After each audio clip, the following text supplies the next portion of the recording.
Hello everyone, welcome back. Shortnature here. In today's video, we discuss the upcoming Beyond the Light and future of Destiny 2 with the Witch Queen of 2021 and the Lightfall of 2022. Remember to subscribe for more gaming content, hit the like button, and let's get started in today's video.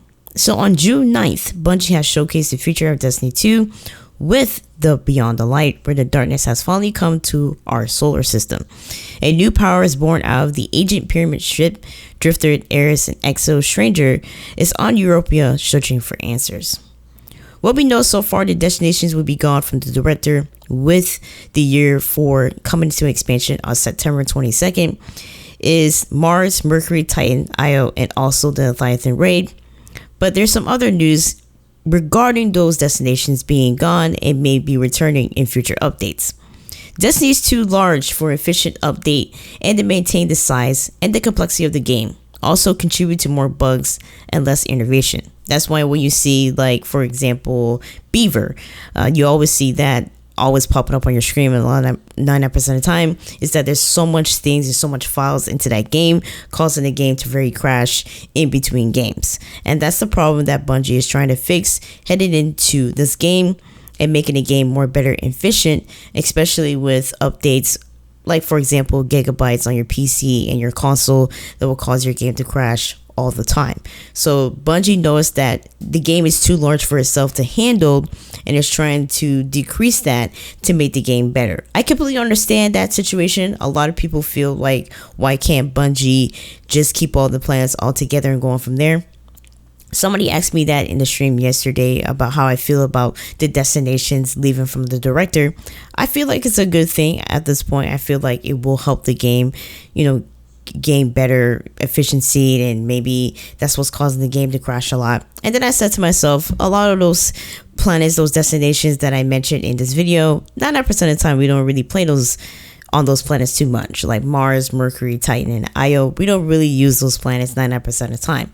If you look at some of the quest lines and everything, it's always related to the European dead zone or something like that. So that's the reason why I feel like these destinations leaving off the director, I feel like I can understand that part.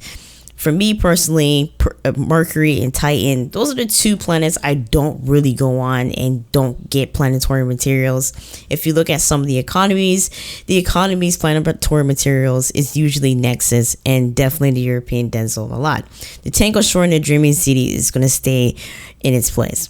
And then, with the next cycle moving on, which we're going to be talking about later in the video, I think we're going to see a rotating of planets each season. Now, according to Bungie, instead of making a new game and leaving Destiny 2 behind each year, they will cycle order content with the Destiny Content Vault, or DCV.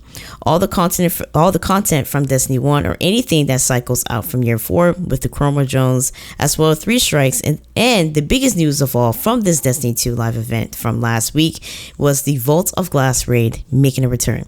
So I kind of see why the destinations being leave from the director, because everything is so big. Along with the Vault of Glass raid, you have to get one of the raids out. The Leviathan raid had its course. That was released during the first year of Destiny 2. I can completely understand why the Leviathan raid is leaving, because you got to put in for another raid, which is the Vault of Glass, which is one of the favorite raids from the Destiny 1 community.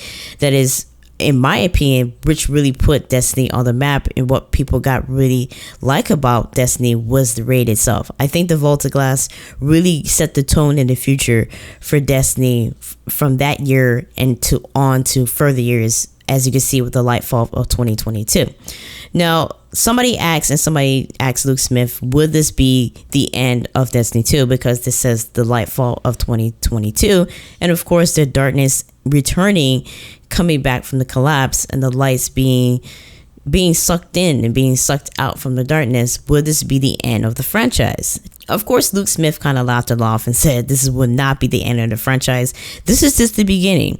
So I do not see Destiny 2 ending right there. It has a really outstanding community. Yes, there are times where the community can be very annoying and very aggravating, but at the same time, it's a really great community, and I have a fun time with this community, and I'm looking forward to what the future has having it. But my biggest thing that I really like about Beyond the Light and heading into the Destiny Content Vault is course, having the Vault of Glass returning into Destiny 2, especially on PC. I think the Vault of Glass is going to be hella good and hella sexy on the PC portion, and of course the next gen consoles, which we're going to talk about in another video.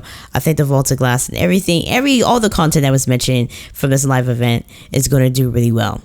Destiny 2 features 9 destinations, 40 story missions, 54 adventures, 42 lost sectors, 17 strikes, 31 PvP maps, 12 one-off special activities like the Menagerie and the 0 Hour, 7 raids, 6 Gambit arenas, and 3 dungeons, which is pretty amazing for that game. And I can understand why they're coming up with the Destiny content vault to kind of have a rotating thing. And I would like to see a rotating content each season, bringing back something like, for example, let's say they're going to rotating content is going to be the Menagerie, and we're going to have new weapons and new onwards. That'd be really great. I would like to see that in the near future, or the EP or something like that. Send its return back into Destiny 2. I would be looking forward for all these contents rotating. And of course, they mentioned about like it says 3 new strikes coming back into the Destiny content vault for the Beyond the Light for year 4. That's amazing. I would like to see which strikes are going to be heading back into our universe and heading back to our content, and see what strikes, from the Destiny 1 days will look really good on PC. Right now, I'm playing a lot of Destiny 2 on PC. I went back to console. It was okay. When you're playing so much for a whole year and then you head back onto something that you haven't played in a long time, and then you head back onto PC. That's how I felt about Destiny 2. Destiny 2 looks really great on PC, and I'm looking forward to see how it looks on console. I'm really looking forward for that in the next holiday seasons, and just really happy to see what Destiny 2 have in Vault. Basically having Vault. I want to know what else content that they have in that Vault will be rotating. Right now, Season 12, we're going to have the Vault of Glass and the Cosmodrome, and 3 new strikes headed into that Year 4 package. And I would like to see what's going to happen in Season 13 and 14. Now, they did mention there was a leak info between Season 13 and Season 14 that they're going to make some adjustments to Gambit. Gambit do need to make some adjustments when it comes to invaders. Invaders are very annoying in Gambit. 99% of the time when you're playing Gambit, you're playing against invaders. You're not playing the game mode that you're supposed to play. And we're going to talk about that in another video, because there's a lot of details how I feel about Gambit right now in 2020. And hopefully they will at least make some adjustments in Season 12, to make it 10 times better. And in Season 13 and 14, they can give it a finishing polish. Everything that was mentioned in the Destiny 2 live event is what the community needs right now for the game. When Destiny 2 first launched, it lacked content, in my opinion, especially for the Crucible. No maps that were not that great, and the game modes that suck, and still until this day it's just a hot mess in PvP. And hopefully, like how they're having content for the end game, meaning all these activities for raids and 0 hour type activities and 3 dungeons and all that stuff, and having dungeons in this game. Hopefully they will do the same thing for great content for PvP, because I feel like at this point PvP is very lacking. But a lot of people in the community has mentioned about the PvP portion of the game, and at this point PvP is just there. And I forgot what content creator it was that mentioned that. It kind of said at this point where Bungie is right now, it's mostly PvE content. It's not PvP. And that is a true saying. When you look at some of the content that they showcase in Destiny 2, there's really nothing to really say that, yeah, I want to jump into PvP right now, get this pinnacle weapon and all that stuff. I think pinnacle weapons was the only thing that was keeping PvP alive at that point. Everybody was gaining the regular crews, the mountaintop and all that stuff. And now that they took out skill-based matchmaking, yes, PvP is a little 10 times much better. It's not like everybody's using the same weapon 99% of the time, which is very true. You see varieties of weapons in PvP, and that is what PvP really needs. And I'm really glad that they took out skill-based matchmaking, because you see a lot of variety of weapons in the game. Now, You don't see a lot of mountaintops. You don't see a Lunar House and all that stuff because Lunar House got nerfed to the ground. So you don't really see that hand cannon too much. But you will see it once in the blue moon, maybe in a competitive playlist. Yes, the competitive playlists still have skill-based matchmaking. And I feel, in my honest opinion, that's where skill-based matchmaking needs to be. If you want to rank up in the ranks, that's where skill-based matchmaking needs to be. In the competitive playlist. Skill-based matchmaking do not need to be in a quick playlist or just a random activity in PvP. That's my honest opinion.